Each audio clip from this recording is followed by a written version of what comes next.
France. Bonsoir Daniel Cohen. Bonsoir. Vous êtes économiste. Le sujet pourrait sembler anodin, l'augmentation du fameux prix de ces box, enfin de la TVA sur ces box, et donc l'augmentation du prix pour avoir Internet, la télévision et le téléphone. Mais ces dépenses pour les nouvelles technologies, elles sont importantes dans le budget des ménages. Elles sont importantes, elles ont plus que triplé au cours des 20 dernières années. C'est-à-dire que maintenant, avoir le téléphone, avoir toutes ces choses qui sont sous la catégorie triple P, c'est devenu, on va dire simplement, un élément fondamental de la vie de la plupart des gens. Ne pas avoir un téléphone portable, ne pas avoir accès à plusieurs chaînes câblées, c'est aujourd'hui être coupé du monde, au sens où on pouvait dire qu'on était coupé du monde quand on n'avait pas un poste de radio ou un poste de télévision dans les années 60. Donc c'est moins du loisir que de la première nécessité. Ça a basculé, oui, ça a basculé vers la première nécessité.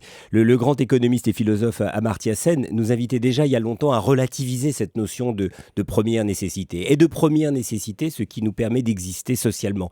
Pas évidemment seulement strictement de se nourrir, ça c'est la première nécessité. Mais exister socialement, c'est devenu, dans nos sociétés heureusement riches, la première nécessité. Et il donnait à l'époque en exemple la télévision. Il disait, être privé de télévision, pour un pauvre, c'est être amputé d'une dimension de son humanité. Parce que ça veut dire qu'il ne va pas voir les mêmes images que celles qui sont vues par les autres. Il n'aura donc plus cet espace commun à partager avec les autres. Il sera exclu. Et donc la télévision, vue du point de vue d'un spécialiste de la pauvreté indien par surcroît, ça paraît déraisonnable. Mais on comprend bien, avec cet exemple aujourd'hui des télécommunications modernes, ce que ça peut représenter pour les gens. Donc l'exclusion numérique, ça existe. L'exclusion numérique, c'est un risque, c'est celui dont sont menacés évidemment ceux qui n'y ont pas accès. David Abiker. Et elle s'accentue territorialement. Jean-Francis nous écrit: il y a une grande injustice dans cette affaire, car il y a certes beaucoup d'offres triple play, mais souvent on paie 30 € un service qui n'est pas complet en zone rurale,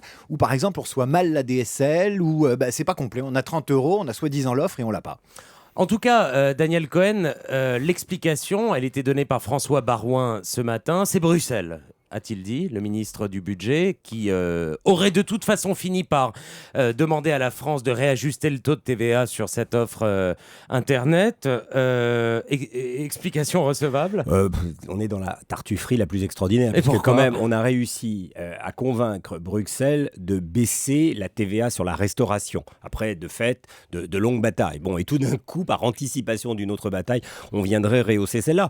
Bon, c'est peut-être anecdotique, mais vu un peu de l'extérieur, c'est tellement drôle de voir les autorités françaises se battre pour obtenir la baisse de la TVA sur la restauration, dont l'utilité sociale est démontrée comme proche de zéro, à part pour les restaurateurs eux-mêmes, enfin disons pour la société, les consommateurs, y compris pour les salariés et ceux qui travaillent dans ces industries-là, ça n'a rien changé. Bon, c'est plus de 2 milliards, c'est beaucoup d'argent, 2 milliards d'euros qui sont véritablement jetés par la fenêtre. Et là, quand on est dans l'ordre du symbolique, si on voulait adresser un signal absurde à la jeunesse, on ferait ça, on le fait très bien. C'est ça le 21e Voilà, siècle. le 21e siècle, c'est augmenter la TVA sur les uns qui sont malgré tout à la frontière des aspirations des jeunes, en tout cas certainement, et puis baisser celle pour aller au restaurant. Est-ce que les ménages, Daniel Cohen, et là on en aurait peut-être un premier exemple, vont dans les mois qui viennent avoir des mauvaises nouvelles régulièrement de ce type ? Est-ce qu'il va falloir que tout le monde se serre sérieusement la ceinture ? Mais on sait qu'on est aujourd'hui entré précipitamment dans une crise budgétaire.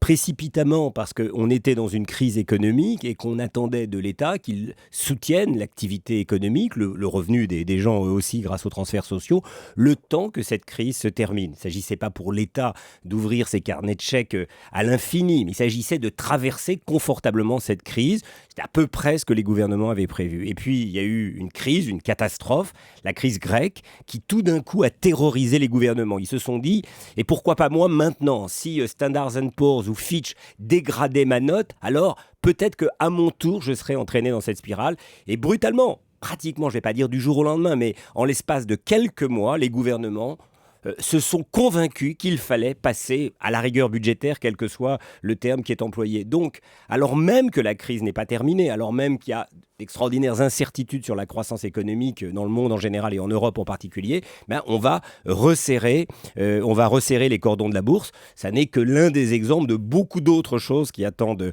les Français, puisque tout simplement, le déficit est aujourd'hui à 8% du PIB, c'est-à-dire le PIB faisant 2000 milliards, environ 150 milliards pour aller très vite. On doit le ramener à 3% du PIB, ça fait 5 points de PIB, ça fait, si on lit les choses comme ça, 100 milliards à soustraire. Alors, ça ne va pas se passer comme ça, mais 100 milliards, c'est absolument considérable. Pour mémoire, le budget de l'enseignement supérieur, c'est 20 milliards et quelques. Donc, on est dans des ordres de grandeur tout à fait considérables.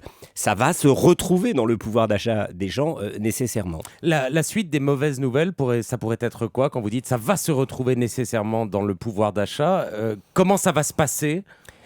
Il y a beaucoup de choses qui sont déjà annoncées. Bon, il y a des niches fiscales qui vont disparaître. Ça veut dire que pour toutes sortes de gens, ça veut dire des impôts en plus. Il y avait des cotisations retraite qui vont être payées par les fonctionnaires. Ça veut dire aussi, évidemment, des prélèvements supplémentaires sur ces catégories de population. Bon, c'est un peu le jeu qu'on attend que le gouvernement dévoile pour la session parlementaire de la rentrée. C'est-à-dire, quel va être le premier programme qui va permettre au gouvernement déjà de réduire de 8 à 6% le déficit. On parle d'une soustraction de 2% de PIB, je raisonne en pourcentage parce que c'est ça la tradition, ça fait à peu près 40 milliards que le gouvernement va soustraire, donc c'est évidemment très important. Sur les niches fiscales, David, énormément de questions. Alors pas mal de messages où chacun voit midi à sa porte. Éléonore nous dit, en bonne maman, je dirais qu'il ne faut pas supprimer les niches fiscales qui concernent les gardes d'enfants.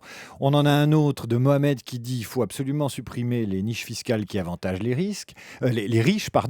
Et puis Guillaume qui nous dit qu'il faudrait en venir à un impôt à taux unique avec éventuellement un crédit d'impôt de quelques centaines d'euros par an et pour tous. Et il explique que l'impôt, c'est la redistribution, qu'il faut que l'État supprime les niches fiscales. D'un mot, Daniel Cohen, il y a de bonnes niches fiscales. On va y revenir dans quelques instants. Oui, il y a des bonnes niches fiscales. C'est toutes celles qui, en effet, concernent l'emploi. Les emplois à domicile, pourquoi pas, mais les réductions de charges sur les employés à bas salaire, tout ça, c'est des bonnes niches fiscales. C'est l'un des acquis tout de même des années 90 de comprendre qu'il fallait soulager la taxation sur le travail.